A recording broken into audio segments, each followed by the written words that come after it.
ನಮಸ್ಕಾರ ಸ್ನೇಹಿತರೆ, ಶುಭೋದಯ ಎಲ್ಲರಿಗೂ. ಎಲ್ಲರೂ ಆರಾಮದಿರಿ ಅಂಥೇಳಿ ಭಾವಿಸ್ತೇನೆ. ನಾನು ಆರಾಮದೀನಿ ನೋಡ್ರಿ. ಇವತ್ತಿಂದ ನಂದು ಮಾರ್ನಿಂಗ್ ರುಟೀನ್ನ ಎಲ್ಲರ ಜೊತೆನೂ ಶೇರ್ ಮಾಡ್ಕೊಳತ್ತೀನಿ. ಮಾರ್ನಿಂಗ ಜಲ್ದಿ ಎದ್ದಂದ್ರೂ 6 ಗಂಟೆಗೆ ಎದ್ದು ಎಲ್ಲ ಕೆಲಸನೂ ಒಬ್ಬಳೇ ಮಾಡ್ಕೋಬೇಕಾಗ್ತೈತಿ, 2 ಹುಡುಗರನ್ನ ಕರ್ಕೊಂಡು. ನಾ ಎದ್ದ ತಕ್ಷಣ ನನ್ನ ಸಣ್ಣ ಮಗನೂ ನನ್ನ ಜೊತೆಗೇ ಎದ್ದು ಬಂದುಬಿಡ್ತಾನು. ಅದಕ್ಕೆ ನಂದು ಸ್ವಲ್ಪ ಕೆಲಸನೂ ಲೇಟ್ ಆಗ್ತೈತಿ. ಬೆಳಗಿನ ಕೆಲಸ ನಂದು ಭಾಳ ಅರ್ಜೆಂಟ್ಲೇ ಆಗ್ತೈತಿ. ಎಷ್ಟು ಆಗ್ತೈತಲ್ಲ ಅಷ್ಟು ಟ್ರೈ ಮಾಡಿದ್ದೀನಿ. ಸ್ವಲ್ಪ ಕ್ಲಿಪ್ ತೊಗೊಂಡು ಹಾಕಿದ್ದೀನಿ. ಇದು ನಂದು ಮೊದಲನೇ ಲಾಗ್ ಐತಿ. ಏನಾದರೂ ಮಿಸ್ಟೇಕ್ ಇದ್ರೆ ಕಮೆಂಟ್ ಬಾಕ್ಸ್ ಒಳಗೆ ಕಮೆಂಟ್ ಮಾಡಿ ಹೇಳ್ರಿ. ನೆಕ್ಸ್ಟ್ ಲಾಗ್ ಒಳಗೆ ಅದನ್ನು ತೆಗೆದುಕೊಂಡು ಕರೆಕ್ಟಾಗಿ ವ್ಲಾಗ್ ಮಾಡ್ತೀನಿ. ಈಗ ಹೊಚ್ಚಲ ತೊಳ್ಕೊಂಡು ಪೂಜೆ ಮಾಡ್ಕೊಂಡು ರಂಗೋಲಿನೂ ಹಾಕತ್ತೀನಿ ನೋಡ್ರಿ. ಮತ್ತು ಬೆಳಗಿನ ಸೂರ್ಯನ ಜೊತೆ ಎಲ್ಲರದು ಕನಸುಗಳು ಎದ್ದೇಳಿ ಅಂಥೇಳಿ ಹಾರೈಸುಣ್ರಿ. ಆಮೇಲೆ ಒಳಗೆ ಬಂದು ಪೂಜೆ ಎಲ್ಲ ಮಾಡ್ಕೊಳತ್ತೇನೆ ನೋಡ್ರಿ. ದೇವ್ರ ಪೂಜೆ ಆದಮೇಲೆ ಒಂದು ಒಳ್ಳೆ ದಿನ ಚಾಲೂ ಆಯ್ತಂತ ಅನ್ಸತಿ ಮನಸ್ಸೊಳಗೆ. ಈಗ ನಂದು ಮಗನ ಎಬ್ಸಿ ನೋಡ್ರಿ, ಅವನ್ನ ಎದ್ದು ಸ್ನಾನ ಅದು ಎಲ್ಲ ಮಾಡಿಸಿ ನನಗೆ ಚಪಾತಿ ಅವನ ಫೇವ್ರೇಟ್ ನೋಡ್ರಿ. ಚಪಾತಿ ಕೊಟ್ಟೇನಿ. ಅದನ್ನು ನಾನು ತಿಂತಾನು. ಬೇರೆ ಏನಾದರೂ ಆದ್ರೆ ನಾವು ತಿನ್ನಿಸ್ಕೊತ ಕುಂದಿರಬೇಕು. ಅದ್ರ ಸಲುವಾಗಿ ಈ ರೀತಿಯಾಗಿ ಯಾವಾಗರ ಅಷ್ಟೇ ಕೊಡ್ತೀನಿ, ಡೈಲಿ ಏನಲ್ಲ. ಅವಂದು ಅಷ್ಟರೊಳಗೆ ಟಿಫಿನ್ ಡಬ್ಬಿನೂ ರೆಡಿ ಮಾಡ್ಕೊಂಡು ಬಂದು ಇಲ್ಲಿಟ್ಟೆ. ಇವೊಂದೆಲ್ಲ ರೆಡಿ ಮಾಡಿ ಹುಡ್ಕ ನಂದು ಚೋಟಾನು ಎದ್ದು ನೋಡ್ರಿ, ಅವನೂ ಕರ್ಕೊಂಬಂದೆ. ಹಿಂಗೆ ಡೈಲಿ ಬತ್ತಿ ಹಚ್ಚಿ ಕಳಿಸೋ ರೂಢಿ. ಅದ್ರ ಸಲುವಾಗಿ ಅದನ್ನ ಮರ್ತಿದ್ನಿ, ಬತ್ತಿನೂ ಹಚ್ಚೀನಿ. ಅಲ್ಲಿ ನೋಡ್ರಿ ನನ್ನ ಚೋಟ ಹೆಂಗೆ ಕ್ಯಾಮ್ರಾ ನೋಡಾಕತ್ತಾನು. ಹಾಯ್ ಮಾಡಂತ ಹೇಳತ್ತಿದ್ದೆ. ಏನಾರ ಮಾಡ್ಬೇಕು ಅನ್ನೋದ್ರಾಗ ಎದ್ದು ಕುಂತು ಬಿಡ್ತಾನು. ತೆಳಗೆ ಆಡ್ತಾನು, ಬಟ್ ಸ್ವಲ್ಪ ಎತ್ಕೊಂಡು ಒಂದು ಅರ್ಧ ತಾಸು ಅವನ ಜೊತೆ ಟೈಮ್ ಸ್ಪೆಂಡ್ ಮಾಡಿದ್ಮೇಲೆ ಆಮೇಲೆ ಆಡ್ತಾನು. ಇದೆಲ್ಲ ಮುಗಿಸಿ ಸ್ಕೂಲಿಗೆ ಕಳಿಸಿ ಬರ್ಬೇಕ್ರಿ. ಸ್ಕೂಲ್ ಮನೆ ಹತ್ರನೇ ಇರೋದ್ರಿಂದ ಚಲೋ ಆಗೈತೆ ಅದೊಂದು. ಸ್ಕೂಲಿಗೆ ಕಳಿಸಿ ಬಂದಮೇಲೆ ನಮ್ಮ ಚೋಟುಗೂ ನಾಷ್ಟ ಮಾಡಿಸಿ ನಾನು ಕೂಡ ಅವನ ಜೊತೆಗೆ ನಾಷ್ಟ ಮಾಡತ್ತೀನಿ. ಆವಾಗಲೇ ಮಾರ್ನಿಂಗ್ನ ಎಲ್ಲರದು ಸ್ನಾನ ಆಗೋಣ ಬಟ್ಟೆ ಹಾಕಿದ್ನಿ. ಅವನು ತೊಗೊಂಡು ಒಣಗಿ ಹಾಕಿ ಬರ್ತೀನಿ. ಮಾರ್ನಿಂಗ್ ಅಂದ್ರೆ ಒಂದು 12-1 ಗಂಟೆ ತನಕನೂ ಬಿಸಿ ಇರ್ತೈತಿ ರೊಟೀನ. ಇದನ್ನೆಲ್ಲ ಮುಗಿಸಿ ಫ್ರೀ ಆದೇವಪ್ಪ ಅನ್ನೋಂಗಿಲ್ಲ. ಮತ್ತು ಮಧ್ಯಾಹ್ನದ ಅಡುಗೆ ಕೆಲಸನೂ ಮಾಡ್ಕೋಬೇಕು. ಎಲ್ಲ ಮ್ಯಾನೇಜ್ ಮಾಡೋದ್ರೊಳಗೆ ಹೆಣ್ಮಕ್ಳ ಜೀವನ ಇದ್ರೊಳಗೆ ಕಳಿತೈತಿ ನೋಡ್ರಿ. ಅಡುಗೆ ಮನೆ ಇದ್ರೊಳಗೆ ಕಳೆದು ಹೋಗ್ಬಿಡ್ತೈತಿ. ಈಗ ನಾನು ಸಿಂಪಲ್ಲಾಗಿ ರೈಸ್ ಬಾತ್ ಚಪಾತಿ ರೊಟ್ಟಿ ಡೈಲಿ ಮಾಡಿ ಬೇಸರಾಗಿತ್ತು. ಅದಕ್ಕೆ ಇವತ್ತು ಸುಮ್ಮನೆ ಒಂದು ರೈಸ್ ಬಾತ್ ಮಾಡಿರಾತಂಥೇಳಿ ಮಸಾಲ ರೈಸ್ ಬಾತ್ ಪ್ರಿಪೇರ್ ಮಾಡತ್ತೀನಿ. ಆ ವಿಡಿಯೋನೂ ಕೂಡ ನಿಮ್ಮ ಜೊತೆ ಎಲ್ಲರ ಜೊತೆ ಶೇರ್ ಮಾಡತ್ತೇನೆ ನೋಡ್ರಿ. ಮೊದಲಿಗೆ ಎಲ್ಲ ಕ್ಯಾರೆಟ್, ಟೊಮ್ಯಾಟೊ, ಉಳ್ಳಾಗಡ್ಡಿ, ಬೀನ್ಸ್ ಎಲ್ಲ ಕಟ್ ಮಾಡಿ ಇಟ್ಕೊಂಡೇನಿ. ಈಗ ಅಲ್ಲ ಬೆಳ್ಳುಳ್ಳಿನೂ ಜಜ್ಜಿ ಇಟ್ಕೋತೀನಿ. ನಾನು ಪೇಸ್ಟ್ ರೆಡಿ ಮಾಡಿಟ್ಟಿರೋದಿಲ್ಲ, ಅವಾಗನ ಅಲ್ಲೇ ಕುಟಾಣಿ ಒಳಗೆ ಜಜ್ಜಿ ಹಾಕ್ತೀನಿ.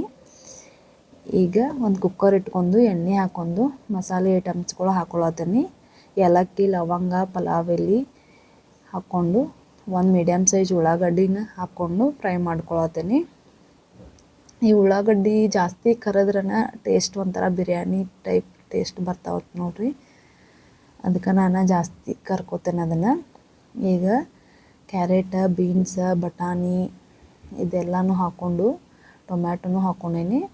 ಹಾಕ್ಕೊಂಡು ಚಲೋ ತಮಗೆ ಫ್ರೈ ಮಾಡ್ಕೋಬೇಕು. ಲೋ ಫ್ಲೇಮ್ ಒಳಗೆ ಇಟ್ಕೊಂಡನ ಫ್ರೈ ಮಾಡ್ಕೊರಿ. ಜಾಸ್ತಿ ಆದ್ರೆ ಫುಲ್ ಹೊಗೆ ಬಂದಂಗೆ ಆಗ್ತೈತಿವ್ ರೀ. ಈಗ ಶುಂಠಿ ಬೆಳ್ಳುಳ್ಳಿ ಪೇಸ್ಟನ್ನು ಜಜ್ಜಿ ಇಟ್ಕೊಂಡಿದ್ನಲ್ಲ ಅದನ್ನು ಹಾಕ್ಕೊಳತ್ತೀನಿ. ಹಾಕ್ಕೊಂಡು ಇನ್ನೊಂದು ಸಲ ಚಲೋ ತಮಗೆ ಫ್ರೈ ಮಾಡ್ಕೊಳ್ಳೋರಿ. ಈಗ ಕಟ್ ಮಾಡಿ ಇಟ್ಕೊಂಡಿರುವಂತಹ ಪುದೀನ ಸೊಪ್ಪನ್ನು ಕೂಡ ಇದಕ್ಕೆ ಹಾಕತ್ತೀನಿ. ಹಾಕ್ಕೊಂಡು ಇನ್ನೊಂದು ಸಲ ಚಲೋ ತಮಗೆ ತಿರುಗಾಡ್ಸ್ರಿ. ಈಗ ರುಚಿಗೆ ತಕ್ಕಷ್ಟು ಉಪ್ಪನ್ನು ಹಾಕ್ಕೊಳತ್ತೀನಿ. ಈಗ ಒಂದು ಸ್ವಲ್ಪ ಹಾಕೋರಿ. ಲಾಸ್ಟ್ ನೋಡಿ ಬ್ಯಾಲೆನ್ಸ್ ಆದ್ರೆ ಹಂಗೆ ಆಗಲಿಲ್ಲ ಅಂದರೆ ಇನ್ನೊಂದು ಸ್ವಲ್ಪ ನೋಡ್ಕೊಂಡು ಹಾಕೋರಿ. ಈಗ ಸ್ವಲ್ಪ ಅರಿಶಿನ ಪುಡಿ, 1 ಟೀ ಟೇಬಲ್ ಸ್ಪೂನ್ ಅಷ್ಟು ಗರಂ ಮಸಾಲ ಹಾಕ್ಕೊಳತ್ತೀನಿ. ನಾನು ಇದಕ್ಕೆ ಮೆಣಸಿನ್ಕಾಯಿ ಹಾಕಿಲ್ಲ, ನೀವು ಬೇಕಾದ್ರೆ ಹಸಿ ಮೆಣಸಿನ್ಕಾಯಿನೂ ಹಾಕೋಬೋದು.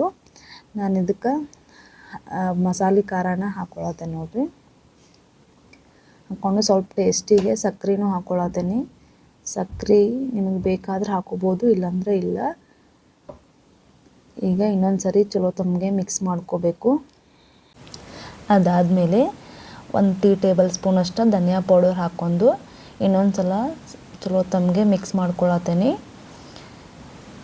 ಈಗ ನೆಕ್ಸ್ಟ್ 1 ಗ್ಲಾಸ್ ಅಕ್ಕಿಗೆ 2 ಗ್ಲಾಸ್ನಷ್ಟು ನೀರು ಹಾಕ್ಕೊಳತ್ತೇನೆ.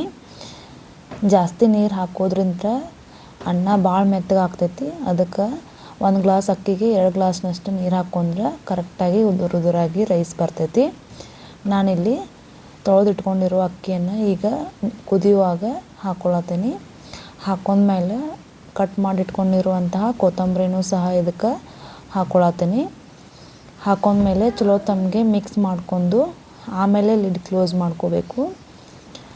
ಲಿಡ್ ಕ್ಲೋಸ್ ಮಾಡ್ಕೊಂಡು 1 ರಿಂದ 2 ವಿಸಿಲ್ ಇದನ್ನು ಮಾಡ್ಕೊಂಡ್ರೆ ನಮ್ದು ಮಸಾಲ ರೈಸ್ ಬಾತ್ ರೆಡಿ ಆಗ್ತೈತಿ. ಅದು ವಿಸಿಲ್ ಮಾಡ್ಕೊಂಡು ಬರೋ ತನಕ ಇಲ್ಲಿ ನನ್ನ ಮಗ ನೋಡ್ರಿ ಎಷ್ಟು ಸರ್ಕಸ್ ಮಾಡತ್ತಾನು. ಎದ್ದು ನಿಂದ್ರಕ್ಕೆ ಟ್ರೈ ಮಾಡಾಕತ್ತಾನು. ಅದು ಎದ್ದು ನಿಂದ್ರಕ್ಕೂ ಬರವಲ್ತು, ಆದರೂ ಟ್ರೈ ಮಾಡೋದು ಅವ ಬಿಡವಲ್ಲ. ನಾ ವಿಡಿಯೋ ಮಾಡೋದು ನೋಡಿ ಮತ್ತು ನನ್ನ ಕಡೆ ಬರಾಕತ್ತ. ವಿಸಿಲ್ ನೋಡ್ರಿ 2 ವಿಸಿಲ್ ಆಯಿತು. ಆದಮೇಲೆ ಕೂಲ್ ಆದಮೇಲೆ ಓಪನ್ ಮಾಡತ್ತೇನೆ. ನೋಡ್ರಿ ಎಷ್ಟು ಚಲೋ ತಮಗೆ ಉದುರಾಗಿ ರೈಸ್ ಬಂದೈತಿ ಅಂತ. ನೀವು ಈ ರೀತಿಯಾಗಿ ಮನೆಯೊಳಗೆ ಒಂದು ಸರಿ ಟ್ರೈ ಮಾಡಿ ನೋಡಿರಿ, ಹೆಂಗೆ ಬಂದೈತಿ ಅಂಥೇಳಿ ನನಗೆ ಕಮೆಂಟ್ ಮಾಡಿ ಹೇಳ್ರಿ. ನಮಗೆ ಭಾಳ ಬೇಸರ ಆದಾಗ ಈ ರೀತಿ ಯಾವುದಾರ ಒಂದು ರೈಸ್ ಬಾತ್ ಮಾಡ್ಕೊಂಡು ತಿನ್ನೋದ್ರಿಂದ ನಮಗೂ ಟಯರ್ಡ್ ಆಗೋದಿಲ್ಲ ಮತ್ತು ಜಲ್ದಿನೂ ಆಗ್ತೈತಿ. ಅದೆಲ್ಲ ಕೆಲಸ ಮುಗಿಸಿ ಒಳಗೆ ಬರೋಡ್ಕ ಅರ್ಬಿನೂ ತೆಗೆದಿಟ್ಟಿದ್ನಿ. ಅವನು ಬೆಡ್ ಮೇಲೆ ನೋಡಿ ಸಮಾಧಾನ ಆಗಲಿಲ್ಲ. ಅದಕ್ಕೆ ಮತ್ತು ಅವನನ್ನು ಫೋಲ್ಡ್ ಮಾಡಿ ಇಡಾತೀನಿ. ಅವನು ಅವಾಗ ತೆಗೆದ್ಮೇಲೆ ಮಡಿಚಿಟ್ಟು ಅಂದ್ರೆ ಕೆಲಸ ಆಗಿ ಹೋಗ್ತೈತಿ. ನಾವು ಅಲ್ಲಿಂದ ನಾಳೆ ಮಾಡಿರೋದು ಬಿಡು, ಆಮೇಲೆ ಮಾಡಿರೋದು ಬಿಡು ಅಂತೇಳಿ ಬಿಟ್ಟು ಅಂದ್ರೆ ಆ ಕೆಲಸನೂ ಅಲ್ಲೇ ಉಳಿತೈತಿ. ನಮಗೂ ಸ್ವಲ್ಪ ಸಮಾಧಾನ ಆಗ್ತೈತಿ. ಈಗ ಟೈಮ್ನೂ ಆಯಿತು, ನಮ್ಮ ವಿರಾಟನ ಕರ್ಕೊಂಬರಕ್ಕೆ ಹೊಂಟೇನಿ ಸ್ಕೂಲಿಗೆ. ಇದಾಗಿತ್ತು ನೋಡ್ರಿ ನಂದು ಮಾರ್ನಿಂಗ್ ರುಟೀನ್ದು ವ್ಲಾಗ್. ಇಷ್ಟ ಆದ್ರೆ ಶೇರ್ ಮಾಡಿರಿ, ಕಮೆಂಟ್ ಮಾಡಿರಿ, ಸಬ್ಸ್ಕ್ರೈಬ್ ಮಾಡಿರಿ. ಮತ್ತೆ ಸಿಗೋಣಂತ್ರಿ ಇನ್ನೊಂದು ವ್ಲಾಗ್ ಒಳಗೆ. Thank you.